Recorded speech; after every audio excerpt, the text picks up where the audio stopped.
ओम साईं राम। शिरडी में सावन का महीना चल रहा था।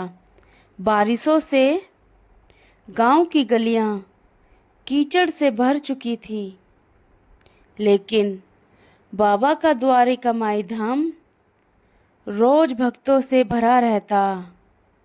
दूर दूर से लोग बाबा के दर्शन को आते थे। पर उस दिन कुछ अलग होने वाला था। गांव की गलियों में एक छोटी बच्ची घूम रही थी, जिसकी उम्र लगभग 10 साल थी। उसने फटे पुराने कपड़े, सूखे बाल और थका हुआ चेहरा लेकर भीख मांग रही थी। उसका नाम था राधा। राधा अनाथ थी। उसके माँ बाप हैजे से चल बसे थे। रिश्तेदारों ने उसे अपनाने से मना कर दिया। गांव वालों ने उसे कुछ दिन खाना दिया, पानी दिया, फिर मारकर भगा दिया। अब वह भूखी थी, प्यासी थी, प्यास से बेहाल बाबा के द्वारका माई के पास जा पहुंची। जब राधा दरवाजे पर पहुंची, बाबा चूल्हे के पास बैठे थे, भक्तों को उपदेश दे रहे थे। उन्होंने एक नज़र राधा पर डाली। उन्होंने देखा एक बच्ची द्वारका माई के गेट पर बैठी है। वो मुस्कुराए। बाबा की मुस्कान ने जैसे राधा के सूखे चेहरे पर रोशनी फैला दी।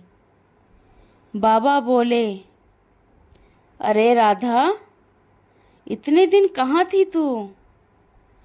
मैं कब से तेरी राह देख रहा था।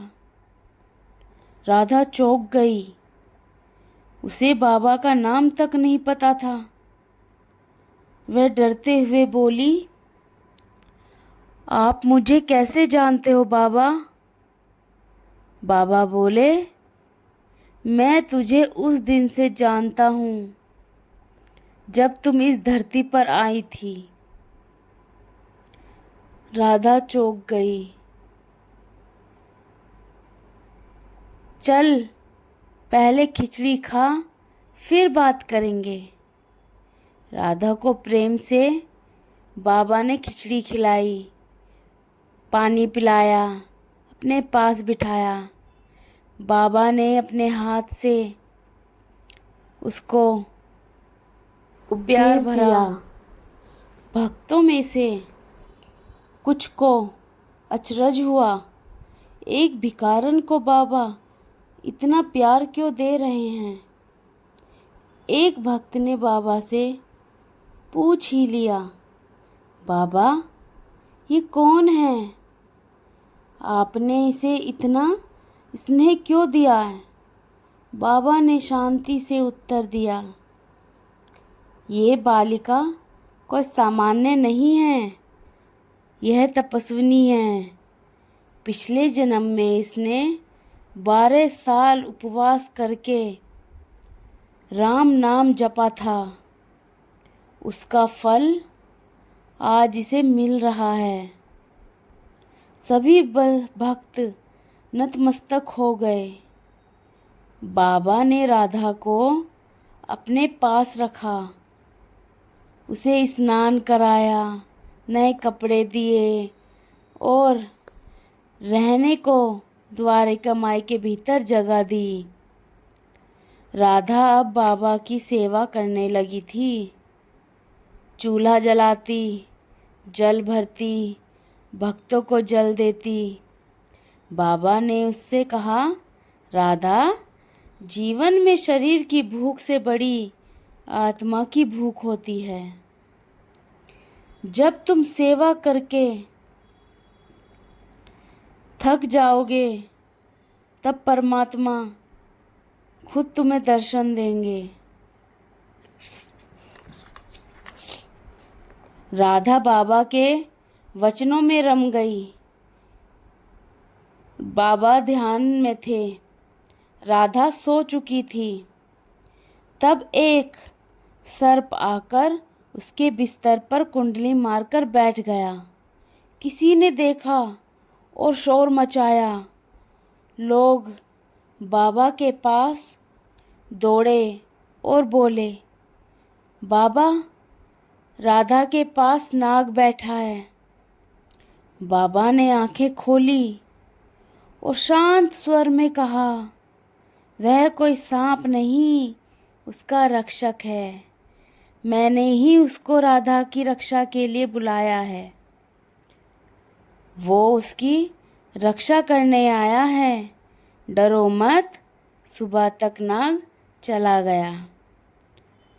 राधा जागी तो उसे कुछ भी नहीं पता चला। एक दिन गांव में एक अमीर जमींदार की पत्नी बीमार पड़ गई। किसी तांत्रिक ने कहा कि किसी पवित्र कन्या के हाथ से जल पिलवाओ, तभी ठीक होगी। जमींदार बाबा के पास आया और बोला, कृपा करें बाबा, कोई पवित्र कन्या बताएं। बाबा ने राधा की ओर इशारा किया। सब चौंक गए कि एक भिखारन पवित्र कन्या कैसे? बाबा बोले, जिसने प्रेम से सेवा की हो वह सबसे पवित्र इंसान है। राधा ने मेरी सच्चे मन से सेवा की है। इससे पवित्र आत्मा इस द्वारिका माई में नहीं है। इसका हृदय गंगा के समान है। राधा को जल लेकर भेजा गया। उसने जमींदार की पत्नी को जल पिलाया। जैसे उसने जल पिया, वह हंसते हुए उठ बैठी। सब लोग चिल्ला पड़े। चारों तरफ हाहाकार मच गया कि चमत्कार हो गया, चमत्कार हो गया। अब राधा को पूरा गांव सम्मान देने लगा। बाबा की प्रमुख सेविका बन चुकी थी राधा, पर वह कभी अहंकार में नहीं आई। वह रोज बाबा के चरणों में अपना शीश झुकाती, उनकी सेवा करती, उनके भक्तों के आने जाने वालों भक्तों की सेवा करती और कहती, बाबा, आपने मुझे कुछ नहीं से सब कुछ बना दिया। आज आपकी वजह से लोग मुझे इज्जत देते हैं, सम्मान देते हैं, नहीं तो पत्थर मारकर भगा देते थे। बाबा मुस्कुराए और बोले, राधे, तेरा विश्वास ही तेरा खजाना है। तूने जो मुझ पर विश्वास दिखाया, ये सब उसी की ही करनी है। ये दुनिया तुझे अब समझने लगी है, पर तू तो मुझे पहले दिन से ही जानती थी। कुछ वर्षों बाद जब बाबा ने समाधि ली, अपना शरीर त्याग दिया, तो राधा फूट फूट कर रोई। उसने बाबा की समाधि पर बैठकर व्रत लिया कि जब तक जीवित रहूंगी द्वारिका माई में सेवा करती रहूंगी। लोगों ने देखा कि बाबा के जाने के बाद भी राधा के पास वही तेज और वही शांति है जो बाबा में थी। जैसे बाबा का अंश उसमें उतर आया हो। यह कहानी हमें यही सिखाती है कि भगवान ना जाति देखते हैं, ना धर्म देखते हैं, ना रूप देखते हैं और ना ही भाव देखते हैं लोगों का। बाबा तो बस इंसान देखते हैं, उसकी भक्ति देखते हैं, उसका प्रेम देखते हैं।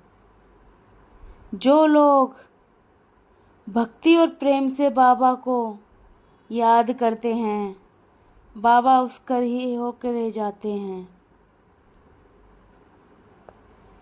अनाथ को यदि सम्मान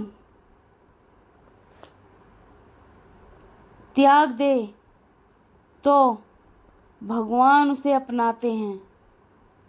अगर ये समाज अनाथ को नहीं अपनाता तो भगवान उसे गले लगाते हैं।